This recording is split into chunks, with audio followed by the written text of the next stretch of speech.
आज ही होगा। चल बाबा जी अस्सलाम वालेकुम।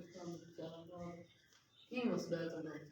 बाबा जी ये खाता भी नहीं है पीता भी नहीं है सब अखलाक करता कुछ भी नहीं करता ये कुछ ऐसा दम करे जिसे खाने पीने लग जाए और पढ़ाई भी करने लग जाए।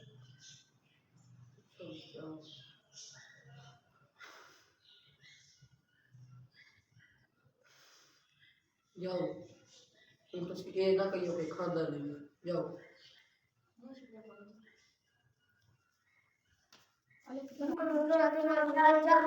चल वालेकुम सलाम। क्या बात है? फिर आगे उनकी मसला है। बाबा जी आपने तो ऐसा दम किया इतने का पूरे महीने का राशन खत्म कर दिया अभी भी जाया रोटी दो मुझे। फिर उन्हें फिर की कर दी तुसी क्या सीगा आज से पहले कैसा करते उन कुछ नहीं होना।